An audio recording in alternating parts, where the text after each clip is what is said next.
बिस्मिल्लाहिर्रहमानिर्रहीम। हम मौजूद हैं सुप्रीम कोर्ट में।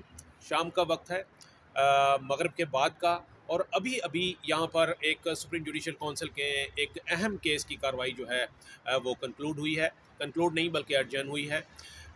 नॉर्मली जो सुप्रीम जुडिशल काउंसिल में जो कार्रवाई होती है वो जजेस से मुताल्लिक शिकायत के ऊपर होती है, और ये कार्रवाई जो है बंद कमरे में होती है, इन कैमरा इजलास होता है।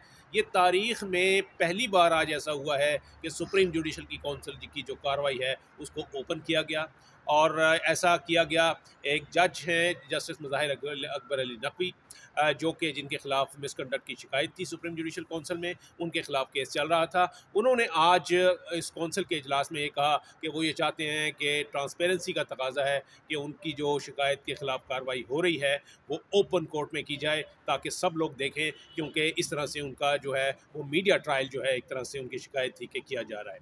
तो उनकी इस दरख्वास्त को मंजूर कर लिया गया, और फ़ौरन ही कोर्ट नंबर 1 यानी कमरा अदालत नंबर 1 सुप्रीम कोर्ट का, जो कि चीफ जस्टिस की अदालत है, वहाँ पर ये सुप्रीम जुडिशल काउंसिल ने अपनी कार्रवाई जो है वो की और इस कार्रवाई को ओपन रखा। आज उसी कार्रवाई के सिलसिले में हम इस वक्त तक सुप्रीम कोर्ट में मौजूद हैं, और आज की जो कार्रवाई हुई है ये हम जानेंगे मोहम्मद इमरान वसीम से। सर जी बहुत बहुत शुक्रिया। मेरे ख्याल से चिट चैट करते हैं, कार्रवाई तो मेरे ख्याल में तमाम हाँ, वो चैनल्स के बोरिंग रिपोर्ट हो चुकी है। चिट चैट करते हैं। एक तो माजरत के साथ आप हमारे उस्ताद भी हैं। 2011 से आपने 2015-16 तक आपने हमें सुप्रीम कोर्ट की रिपोर्टिंग सिखाई। आपके जो टिकर लिखने की एक असलूब था वो हमने आपसे सीखा। ये आज जो लोग हमारी बात करते हैं उसके पीछे आपकी जो रहनुमाई है वो हमारे साथ है। लेकिन मैं से ऐसा कहूँगा कि हमने बहुत अरसे इकट्ठे काम किए। चलिए आप इसको इस तरह से कह लें, लेकिन मैं कहूँगा कि आप मेरे उस्ताद भी हैं। लेकिन एक जसारत हल्की सी करूँगा आपसे इख्तलाफ करने की। ये तारीख में पहली मरतबा नहीं, तारीख में दूसरी मरतबा ऐसा हुआ कि सुप्रीम जुडिशल काउंसिल की कार्रवाई को ओपन किया गया है।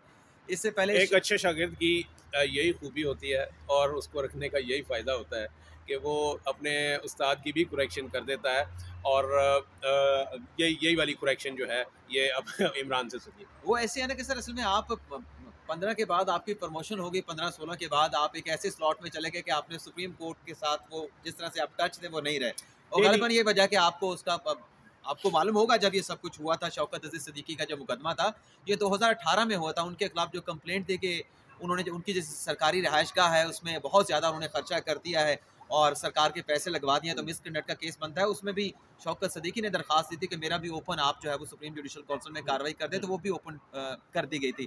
साकिब निसार साहब ने की थी। लेकिन उसमें यह हुआ था कि जब शौकत सिद्दीकी पे इल्ज़ाम लगा था ना कि आपने बहुत ज़्यादा खर्चा किया है, तो शौकत सिद्दीकी साहब ने यह किया था कि उन्होंने कहा था कि चलें मेरे पे आपने रेफरेंस बना दिया, मेरे पे आपने कार्रवाई भी शुरू कर दी, ऐसा करें आला अदलिया के जितने भी जज साहबान हैं तमाम की डिटेल दें कि उन्होंने अपनी सरकारी रहायशगाहों पे कितना खर्चा किया है। तो उनकी उस दरख्वास्त के बाद फिर वो सुप्रीम जुडिशल काउंसिल की कार्रवाई पेंडिंग पड़ी रही, और उसके बाद ये हुआ कि चौथे रेफरेंस में शौकत अजीज सिद्दीकी साहब को बरतरफ करने की सिफारिश सुप्रीम जुडिशल काउंसिल में कर दी गई।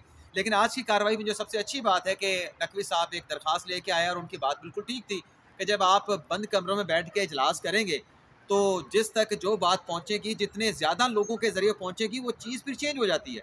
मतलब मैंने आपको बताया, आपने आगे बताया, तो वो जो एक्यूरेट जो रिपोर्टिंग है वो नहीं रहती, उसमें फिर ज़राए की बात आ जाती है।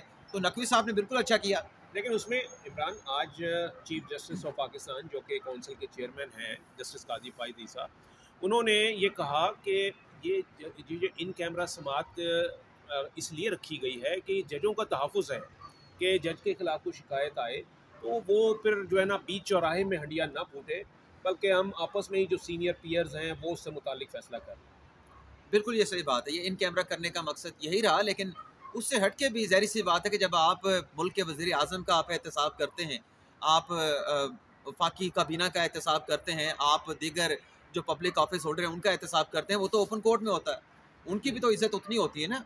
मैं ये नहीं कह रहा कि आप जज साहबान की इज़्ज़त नहीं होती, रिस्पेक्ट नहीं होती। ज़ाहिर सी बात है कि जब तक इल्ज़ाम प्रूव नहीं होता किसी के ऊपर भी इस तरह से एलिगेशन या मीडिया कंपेन नहीं होनी चाहिए उनके खिलाफ। लेकिन जज साहब का अच्छा इकदाम था कि उन्होंने हालांकि पहली प्रोसीडिंग जब शुरू हुई थी उन्होंने कहा था कि नहीं इन कैमरा रखें, आप इसको ओपन नहीं करें। लेकिन आज उन्होंने दरख्वास्त दी और उनकी दरख्वास्त एक्सेप्ट कर ली गई है, जो कि एक अच्छा साइन है।